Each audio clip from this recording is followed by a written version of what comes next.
Good day, all. American democracy and its democratic institutions is undergoing a stress test towards the 2024 general election. The Republican Party, as well as the Democratic Party, all political pundits, as well as analysts, knew the path and the danger the nation was going to be dragged into with Trump's nomination to presidency the first time in 2015. But the Republican Party deliberately chose not to act consequently to that knowledge. Now the nation is undergoing the initial stages of that danger because it is already at a stage beyond the control of American voters, no matter who they vote for in 2024 presidential election. It must be understood that the American democratic system is currently experiencing that stress test involving the judicial and executive branch of the U.S. democratic government, beyond any further involvement with the legislative branch of government, since the legislative branch has completed what they had to do. When the test of democracy becomes beyond the scope of the legislative branch at some point, as it is now, the people no longer have control. When the democratic institutions become under the control of the executive branch, it is possible for an authoritarian president to manipulate the institutions to serve such office, at which time the people do not have control based on what happened already on January 6, 2021, repeating U.S. and world history, but predictable at high cost. World history, U.S. history, or political patterns evades the reasoning of minds caught up in tunnel vision and beliefs within a closed cluster of similar minds. At noon on Wednesday, January 6, 2021, then-President Donald Trump took the stage at the so-called Save America march and rally in Washington, D.C., near the White House. He declared, "We will never give up. We will never concede." Soon, as crowds began to gather outside the U.S. Capitol building, a group of spectators at the Trump speech started marching to the Capitol, chanting and waving flags. At 1 p.m., the group of protesters outside the Capitol building stormed the outer police barrier. At 1:05, inside the Capitol building, House Speaker Nancy Pelosi bangs the gavel to call the joint session of Congress to order. Their task that day? Certify the election results and confirm Joe Biden as the next president of the United States. Inside the House chambers, Representative Paul Gosar of Arizona and Senator Ted Cruz of Texas rise to object to the counting of their electoral ballots. The House and Senate split to deliberate in separate parts of the Capitol building. At 1:30 p.m., on the steps at the back of the Capitol building, protesters overcome Capitol police officers and the mob breaks through the final police barricades. Inside the Capitol, lawmakers are unaware of the mayhem outside. Senate Majority Leader Mitch McConnell takes the Senate floor saying, "Voters, the courts, and the states have all spoken. If we overrule them, it would damage our republic forever." Around this same time, suspicious packages are found at the Republican and Democratic National Committee headquarters elsewhere in D.C., and nearby buildings are evacuated. The packages are later confirmed to be pipe bombs. Shortly after 2 p.m., the mob breaches the Capitol building, breaking into windows and climbing in to open doors for others to follow. The Secret Service enter the chambers and remove Pence and Pelosi from the floor of the Senate and House. The Senate and House are called to recess and the building goes into lockdown. Trump tweets, "Mike Pence didn't have the courage to do what should have been done to protect our country and our Constitution." Representatives on the House floor are instructed to put on the gas masks kept under their seats. Shortly before 3 p.m., rioters breach the Senate chamber, jumping from the balcony to the floor below, climbing onto the podium, rifling through papers, and taking selfies and pictures that would later be used to indict them. At 3:11 p.m., a group of rioters overwhelm Capitol police officers in front of the Speaker's lobby, where lawmakers are sheltered, breaking windows and trying to force their way in. A Capitol police officer shoots Ashley Babbitt as she tries to force her way through the doors, fatally wounding her. At 3:36 p.m., more than 2 hours after protesters breached the Capitol grounds, Trump orders the National Guard to the Capitol. At 4:17 p.m., Trump tweets a video to his millions of Twitter followers saying, "I know your pain. I know you're hurt. We love you. You're very special. You've seen what happens. You've seen the way others are treated. I know how you feel. He tweets again at 6:01 p.m. These are the things and events that happen when a sacred landslide election victory is so unceremoniously and viciously stripped away from great patriots who have been badly and unfairly treated for so long. Go home with love and in peace. Remember this day forever. This truth that liberals tend to be better educated than conservatives also reinforces another commonly held right-wing belief, that elites and academics are controlling the narrative and can't be trusted. And their distrust of academics and elites makes sense because partisanship has led to severe distrust in the other side because we've internalized our politics to the point of them becoming personal identifiers of morals and worldviews, and the vast majority of people in academic and research institutions are liberals because liberals are the ones obtaining higher education at a larger rate. So their distrust is self-reinforcing and also indicative of their ability to distinguish facts from fake news, leading to a self-perpetuating cycle that seems impossible to stop. According to Stanford's Global Populisms Project, among most dangerous of populism's consequences is the erosion of formal democratic rules and liberal institutions. These destructive effects of populist rule include the takeover and taming of courts and oversight institutions, and new laws that limit the freedom of the media and civil society. These legal and formal maneuvers erode public criticism, transparency, and accountability. Just as importantly, however, such governments have also made a point of undermining informal democratic norms, such as conflict of interest laws, financial transparency, or respect for opposition. Here, the damage may go deeper and be far less reversible. Such norms and informal rules are the product of decades of elite and popular interactions. Once such trust and consensus disappears, it is not easy to bring it back.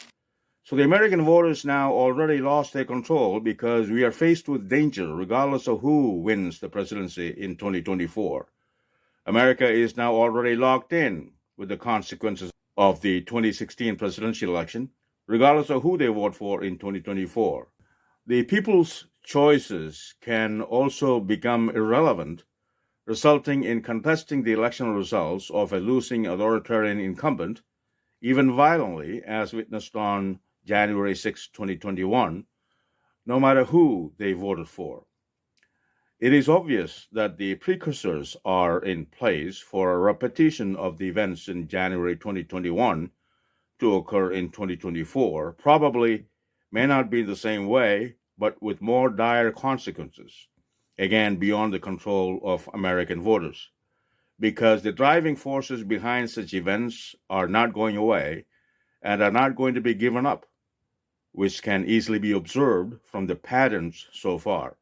On January 6, 2021, the mobs of Trump supporters swarming the Capitol building, breaking through police barriers, smashing windows, and eventually breaching the Senate chamber weren't just chanting Trump's name. And they weren't there because they just agreed with Trump's politics and thought he would be a better president than Biden. The crowds that day were there on a mission. To them, the mission was to save the United States of America, not from 4 years of a Democratic president, but from a biblical fall from grace. For many in the crowd that day, their presence at the insurrection was the fulfillment of their divine right, a fight against further persecution of their people, and a holy war ordained by God himself. They waved flags and signs that said Jesus saves. They erected a giant cross next to gallows. When they broke into the Senate chambers, they bowed their heads in prayer. To ignore the role religion and specifically white Christian nationalism played in the January 6th insurrection would be to ignore a burgeoning threat to U.S. democracy that wasn't an isolated incident on that day. During the Reagan years, the Supreme Court continued to enforce the separation of church and state, finding in 1984 in Lynch v. Donnelly that any government action that appears to endorse or disapprove of a religion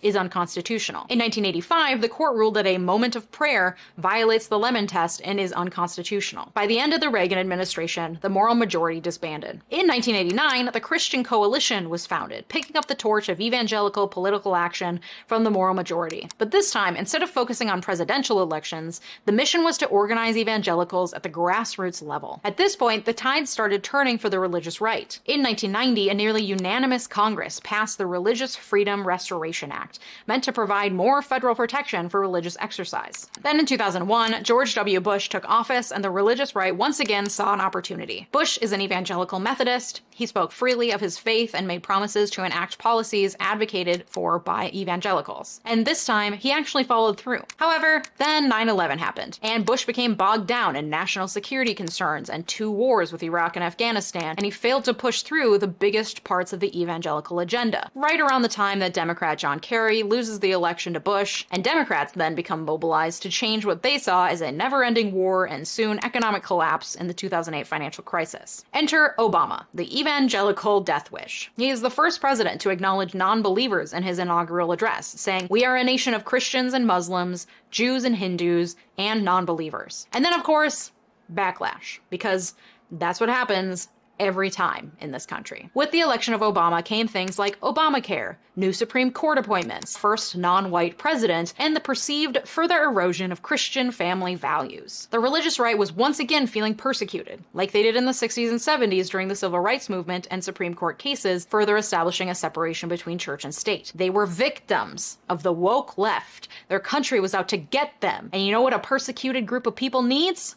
A savior. And they found that savior in Donald Trump, a man with no religion other than capitalism, but who was willing to sing and dance in whatever way would win him the presidency. In him, they saw someone who was willing to say the off-color things they feel they're not allowed to say because, you know, being a bigot and a predator is slightly more frowned upon now than it was in the made-up version of the 1950s that the religious right wishes to return to. But not for Trump. He says what he wants. He's a fighter. He won't be intimidated. And he spoke their language, i.e. never in full sentences. He didn't use the fancy elitist language of the Democrats or even other Republicans. He was, somehow, despite being the most conspicuous millionaire of the last few decades, a man of the people to them. And despite being a many times divorced adulterer, he was going to bring forth the Christian family values that had so long been under attack. He was their man. And because of the strength of that grassroots voting bloc, a bloc that had been formed and perfected in the 70s and 80s, Trump became their president. And when he wasn't their president anymore after the 2020 election, the religious right, and specifically the burgeoning group of white Christian nationalists, denied reality to the point of causing a literal insurrection. And that group of white Christian nationalists is so active because their central beliefs are once again being threatened. Christian nationalists can be identified by 3 key beliefs. 1, that the U.S. was founded as a Christian nation with the aim of erasing the line separating church and state, believing that God chose the U.S. for a special role in history. According to a recent survey by the Barna Group, an increasing number of American Christians believe strongly that the U.S. as a Christian nation has not oppressed minorities and has been chosen by God to lead the world. This despite the fact that the framers of the Constitution were a collection of atheists, Unitarians, deists, and liberal Protestants, among other denominations, and that the 1797 Treaty of Tripoli, a treaty ratified unanimously by the Senate, which was half filled at the time with signers of the Constitution, declared the government of the United States of America is not, in any sense, founded on Christian religion. And Thomas Jefferson was a strong proponent of the clear wall separating church and state. But it can be easier to conveniently ignore these truths than to contend with a version of America where the country isn't infallible, where no God played a role, and where white people got ahead on the backs of black and native people, especially when this group of white Christian nationalists are being fear-mongered into believing that immigrants are dangerous and flooding in to take our jobs, and black people are dangerous and rioting in the streets. It's the same logic that Puritans used to justify stealing land from natives, the same logic that slaveholders used to justify enslaving people, the same fear that existed during the Civil Rights Movement, made all the more powerful by the community-building force of the internet. Second key belief that identifies Christian nationalists today is a belief in a version of Christ as a warrior, as depicted in the Book of Revelation, not the one depicted in the Gospels. In the Book of Revelation, Jesus is said to be a warrior with eyes like flames of fire and a robe dipped in blood, who led the armies of heaven on white horses in a final battle against the forces of the Antichrist. In the eyes of white Christian nationalists, especially those who participated in or supported the January 6th insurrection, they're following in the righteous footsteps of Christ and believe themselves to be Christ-like in both their perceived persecutions and their fight against those that would persecute them. According to CNN, a survey last year by the Public Religion Research Institute revealed that of all respondents, white evangelicals were the religious group most likely to agree with the statement, "True American patriots might have to resort to violence in order to save the country." To them, the ends of protecting what they believe to be a righteously Christian nation ordained by God justify the means of using force to protect that fantasy version of America. America. It's also a militant exhibition of masculinity that appeals to white Christian nationalists. White Christian nationalists have adopted the worldview that America is divided between the real Americans and the other citizens who don't deserve the same rights. Studies have found a correlation between white Christian nationalism and support for gerrymandering and the Electoral College, two ideas that put more power into the hands of white and rural voters. They also tend to believe that it doesn't matter what the voting machines say, because we all know that real Americans voted for Donald Trump. Philip Gorski, historian and author of the book The Flag and the Cross, sums it up well, writing, "The United States cannot be both a truly multiracial democracy, a people of people and a nation of nations, and a white Christian nation at the same time. This is why white Christian nationalism has become a serious threat to American democracy, perhaps the most serious threat it now faces. This is in part due to the fact that white evangelicals are more politically active than the average population. More evangelicals are registered to vote on average, and more of those registered actually show up and vote than the average US voter. This means that even though they're a relatively small percentage of voters, their numbers matter, and their leaders are involved in politics in such a profound way that any Republican presidential hopeful has to get in bed with the religious right.